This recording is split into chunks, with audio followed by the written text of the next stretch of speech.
Elena Rodriguez stood at the kitchen window, her fingers trembling as she gripped the chipped ceramic mug filled with lukewarm coffee. At 25, she had already learned that life rarely followed the scripts of fairy tales or romantic novels. Her reflection showed a young woman with deep brown eyes that had seen more pain than hope, dark hair pulled back tightly, revealing the subtle lines of tension etched across her forehead. The small apartment in the outskirts of Sao Paulo was a far cry from the luxurious home she had once shared with her father and stepmother, Valentina Santos. Every surface seemed to whisper memories of rejection and calculated cruelty. Photographs carefully arranged on the side table told a story of strategic manipulation, her stepmother's specialty. Valentina Santos was not just a stepmother, she was a master strategist in the game of social climbing. A former model with striking features and a calculated smile, she had married Elena's father, Roberto Martinez, a successful construction company owner, more than a decade ago. From the moment she entered their lives, Valentina's ambition was clear: elevate her biological daughter, Sofia, to the highest social echelons possible. Elena remembered the day everything changed. She had been 17, preparing for university, her dreams filled with architectural designs and urban planning. Sofia, 3 years younger, had always been the favored child, pampered, dressed in designer clothes, her every whim catered to by their parents. The difference between them was stark. Elena was studious, passionate about her goals, content with simple achievements. Sofia was beautiful, manipulative, and understood precisely how to use her charm to get what she wanted. Where Elena saw potential in hard work, Sofia saw shortcuts through connections and strategic alliances. "You're too serious," Valentina would often tell Elena. "Life isn't about dreams. It's about positioning yourself where opportunities find you." Those words echoed in Elena's mind as she remembered the most significant betrayal of her life. Carlos Oliveira, her fiancé, rising star in international finance, someone she had loved and planned a future with, had been systematically pulled away from her by her own family. Carlos came from old money, the kind that opened doors in every corner of Brazilian society. His family owned a network of banks and investment firms, and his potential was limitless. Elena had met him during her university years, falling in love with his intelligence, his kindness, and his genuine passion for economic development that went beyond mere wealth accumulation. But Valentina saw Carlos differently. To her, he was a strategic asset, a potential stepping stone to elevate the family's social status. And Sofia, always the perfect instrument of her mother's ambitions, knew exactly how to implement her mother's plans. The betrayal was not sudden but meticulously orchestrated. Subtle comments, carefully planned meetings, strategic interventions. Sofia began to circle Carlos like a predator, and Valentina provided the perfect support system. Elena's grip on the coffee mug tightened, her knuckles turning white. She had discovered the truth 6 months ago, when Carlos broke off their engagement, announcing his relationship with Sofia. The wedding was set to happen in 3 months, a celebration that would cement the Santos family's social triumph. But Elena was not the type to surrender. Something was brewing inside her, a determination that went beyond revenge. This was about reclaiming her narrative, proving that success wasn't about manipulation but genuine merit. Little did Valentina and Sofia know, Elena was preparing a plan that would shake the very foundations of their carefully constructed world. Elena's past was a tapestry woven with threads of resilience and silent pain. After her mother's death when Elena was just 8, her father Roberto had married Valentina within 2 years, bringing Sofia into their lives, a moment that would forever alter Elena's world. Roberto Martinez was a successful businessman who believed in providing material comfort but struggled with emotional connection. He loved Elena, but his love was distant, filtered through financial support and occasional gifts. When Valentina entered their lives, she quickly established a hierarchy where Sofia reigned supreme. Growing up, Elena learned to be invisible. Her academic achievements were met with polite acknowledgement, while Sofia's smallest accomplishments became family celebrations. School awards, scholarship opportunities, internship selections. Elena's successes were always overshadowed by Sofia's social conquests. The emotional landscape of their home was complex. Valentina's manipulation was subtle yet profound. She would praise Elena superficially while simultaneously undermining her confidence. "You're smart, but intelligence isn't everything. She would say, a statement designed to minimize Elena's self-worth. Carlos Oliveira had been Elena's sanctuary. When they met during a university economic conference, he saw her differently. He recognized her brilliance, her passion for sustainable urban development, and her dreams of creating meaningful economic change. Their relationship was built on mutual respect and shared vision. Elena remembered their first date, a simple cafe near the university, where they discussed urban planning and economic inequality. Carlos listened intently, his eyes reflecting genuine admiration for her ideas. "You don't just see problems," he had told her, "you see solutions." Their engagement had been a beacon of hope. Elena believed she had found someone who understood her, who would stand beside her dreams. Carlos came from a prestigious banking family, but seemed different from the typical wealthy socialites. He was committed to social impact investments, believing that true wealth meant creating opportunities for others. But Sophia understood something fundamental about human nature, that Elena was still learning. Social connections were currency, and she knew how to trade them masterfully. The betrayal wasn't just about Carlos. It represented years of systematic emotional marginalization. Sophia had always been the golden child, perfectly groomed to navigate social landscapes. Where Elena studied, Sophia networked. Where Elena analyzed, Sophia charmed. Valentina's strategy was clear: position Sophia as the ideal partner for Carlos, ensuring their family's social elevation. She orchestrated chance meetings, invited Carlos's family to dinners, and gradually created scenarios where Sophia became irresistible. But Elena's struggle wasn't just external but internal. Years of subtle psychological manipulation had created deep insecurities. She questioned her worth, her attractiveness, her very right to happiness. Every achievement felt hollow. Every success seemed like a temporary reprieve from inevitable disappointment. But beneath the pain, a spark of determination was growing. Elena was beginning to understand that her worth wasn't defined by her family's perception or Carlos's betrayal. She was more than a footnote in their ambitious narrative. Her professional work in urban development became her refuge. Each project represented a small rebellion, a way to create meaningful change independently. She was developing proposals for sustainable housing in marginalized communities, transforming theoretical knowledge into practical solutions. The betrayal would become her catalyst, not her conclusion. Elena was preparing to rewrite her story, not through revenge, but through extraordinary achievement. Little did her family know, their attempt to marginalize her would become the very fuel of her most significant transformation. Chapter. The wedding invitation arrived like a calculated weapon, its elegant cream envelope a stark reminder of the impending betrayal. Elena's fingers trembled as she opened it, her breath catching in her throat. "Carlos and Sofia Santos Oliveira request the honor of your presence at their wedding celebration. Igreja de São Francisco, São Paulo, in 2 months from today."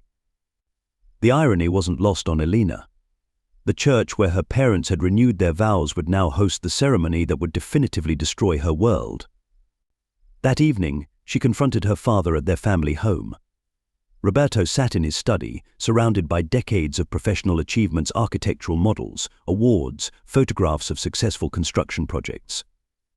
He looked smaller somehow, diminished by the weight of his silence. You knew Elena's voice was calm, but underneath lay a tsunami of suppressed emotion. You knew what Valentina and Sophia were doing. Roberto shifted uncomfortably, avoiding direct eye contact. "Business is about strategic alliances, Elena. Carlos's connection to our family." "This isn't business," she interrupted. "This is my life, my future." Valentina chose that moment to enter, her designer dress a shield of sophistication. "Darling, you're making a scene. Carlos was never truly committed to you. Sophia simply accelerated the inevitable." The calculation in her stepmother's eyes was clinical. This wasn't personal, this was a chess game, and Elena was just another piece to be sacrificed. How much? Elena's question hung in the air. "Excuse me," Valentina's perfectly shaped eyebrow arched. "How much did Carlos's family pay you to arrange this marriage?" The silence was deafening. Roberto looked away, confirming everything. Sophia entered, resplendent in an engagement dress that seemed deliberately chosen to highlight her victory. Her smile was a weapon, sharp and unapologetic. "You're being dramatic," Sophia said, her tone suggesting Elena was a child throwing a tantrum. "Carlos and I are perfect together. Everyone sees that." But Elena saw something else. Beneath Sophia's confidence was a desperation, a need to prove her worth through acquisition rather than achievement. The confrontation escalated quickly. Years of suppressed resentment burst forth like a dam breaking. Elena detailed every manipulative strategy, every calculated move her stepmother and sister had made. "You've always treated me like an inconvenience," Elena's voice rose. "But I'm not just going to disappear." Valentina's mask of composure cracked momentarily. For the first time, fear flickered in her eyes, but unknown to her family, Elena had been preparing. Her work in urban development had attracted international attention. A prominent European development firm had been monitoring her proposals that could revolutionize sustainable housing in developing nations. Just days after the confrontation, Elena received a call that would change everything. An offer of a leadership position in an international development project with full autonomy and significant funding. Her revenge wouldn't be personal, it would be professional. She would prove her worth not through destruction, but through extraordinary achievement. Carlos and Sophia had won a battle. But Elena was preparing to win a war defined by impact, not manipulation. The wedding invitation remained on her desk, a reminder, not of defeat, but of transformation. Elena's transformation began in solitude, within the quiet confines of her small apartment. Surrounded by architectural plans and development proposals, she began dissecting her life with surgical precision. Her international opportunity wasn't just a job, it was a lifeline. The project focused on sustainable urban development in vulnerable communities across South America. Elena would lead a team developing innovative housing solutions that integrated economic empowerment with architectural design. Strategic planning became her meditation. Each morning, she mapped out her professional and personal reconstruction. No longer would she be defined by family expectations or betrayal. She would define herself. Her first step was financial independence. Elena liquidated her modest inheritance from her maternal grandmother funds Valentina had always discouraged her from accessing. These resources would become her initial investment in herself. Professional networking became her new social currency. Elena reached out to former professors, conference contacts, and emerging urban development experts. She crafted a narrative not of victimhood, but of purposeful reinvention. The international development firm recognized something extraordinary in Elena, a combination of technical brilliance and emotional resilience.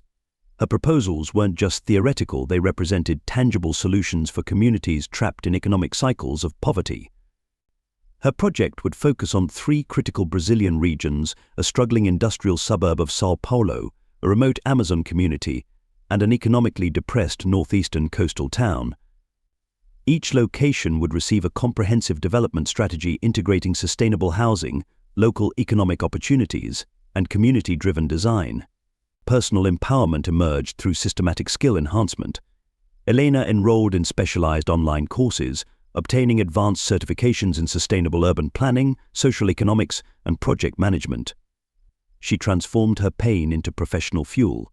Psychological healing ran parallel to her professional growth. She started therapy, unpacking years of familial manipulation. Her therapist helped her understand that her worth wasn't determined by her family's perception or Carlos's betrayal. "Your narrative is yours to write," her therapist reminded her, "not theirs."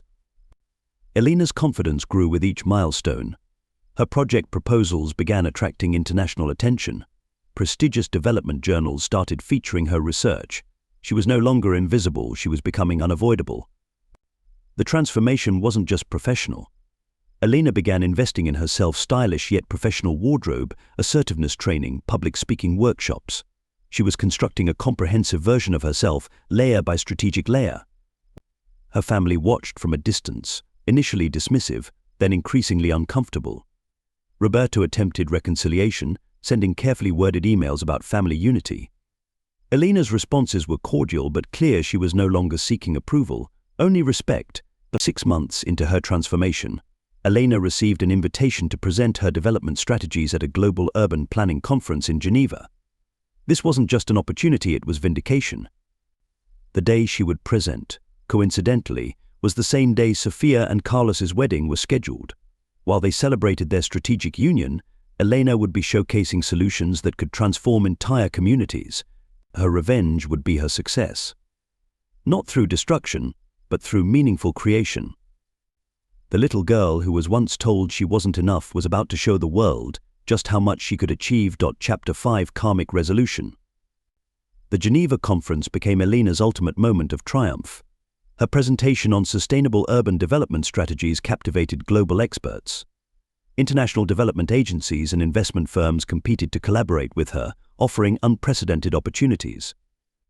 During her keynote speech, Elena strategically referenced her personal journey not as a victim, but as a testament to resilience. Her story of transformation resonated deeply, turning personal pain into a powerful narrative of professional achievement. Unbeknownst to her family, Elena's success was creating seismic shifts in their social landscape. Carlos's banking family, initially supportive of his marriage to Sofia, began questioning the strategic alliance. Rumors circulated about Valentina's manipulative tactics, slowly eroding their carefully constructed social facade. The first significant crack appeared when an investigative journalist contacted Elena. Her urban development proposals had attracted media attention, revealing the depth of her professional capabilities. The article highlighted her journey, a young woman who transformed familial betrayal into a mission of social change. Sofia and Carlos's marriage, built on strategic calculation rather than genuine connection, began showing immediate strain. Carlos realized too late that he had been a pawn in Valentina's elaborate social climbing scheme. Roberto, watching from the sidelines, became increasingly isolated. His professional reputation, once built on calculated business decisions, now seemed hollow compared to Elena's genuine impact. 3 months after the conference, Elena received an unexpected communication. Carlos requested a meeting not to reconcile, but to understand how dramatically their paths had diverged. Their conversation was a powerful confrontation of life philosophies. Carlos admitted his weakness, his inability to recognize genuine passion versus calculated attraction. Elena listened, not with anger, but with a profound sense of personal growth. "You chose a path of least resistance," Elena told him. "But true success isn't about social positioning, it's about creating meaningful change." Valentina's carefully constructed world began crumbling. Her social connections, once her greatest weapon, now became liabilities. Invitations dried up. Prominent families began distancing themselves, recognizing the calculated nature of her social maneuverings. The final blow came unexpectedly. Elena's international development project received a prestigious Global Innovation Award. The ceremony was televised, showcasing her groundbreaking work in sustainable urban planning. Her family watched as Elena transformed from the marginalized daughter to a globally recognized expert. The narrative they had tried to suppress became her most powerful weapon. Sofia and Carlos's marriage dissolved within 2 years, a testament to relationships built on manipulation rather than genuine connection. Valentina, once a social architect, found herself increasingly isolated. Roberto, recognizing the profound mistake of his silence, attempted reconciliation. But Elena's response was clear: forgiveness didn't mean forgetting, and restoration required genuine transformation. Her moral victory wasn't about revenge. It was about proving that genuine passion, hard work, and integrity were more powerful than manipulative strategies. As her first sustainable housing project broke ground in a vulnerable Brazilian community, Elena understood her true revenge, creating opportunities for others, transforming pain into purpose. The little girl who was once told she wasn't enough had not just survived, she had redefined success on her own terms. Chapter 6: Legacy of Resilience. 10 years later, Elena Rodriguez stood on the balcony of her foundation's headquarters in São Paulo, overlooking a transformed urban landscape that bore her vision. Her sustainable development initiative had become a global model for community-driven urban transformation. What began as a personal journey of healing had evolved into a movement empowering marginalized communities across South America. The Rodriguez Foundation had developed over 500 sustainable housing projects, creating economic opportunities for thousands of families. Each project was more than infrastructure, it was a statement of human potential. Valentina and Sofia had faded into social obscurity. Carlos, divorced and professionally diminished, occasionally appeared in social columns as a cautionary tale of misplaced ambition. Roberto, recognizing his past failures, had become a quiet supporter of Elena's work, though their relationship remained distant, respectful, but not intimate. Elena's greatest triumph wasn't professional success, but her ability to transform personal pain into collective healing. She had proven that true revenge wasn't about destruction, but creation. Her life embodied a powerful lesson: our worth is not determined by others' perceptions, but by our commitment to meaningful change. To the audience watching her story, Elena's message was clear: your past does not define your future. Every challenge is an opportunity for transformation. Call to action. Believe in your potential. Transform pain into purpose. Create opportunities for others. Never let manipulation define your narrative.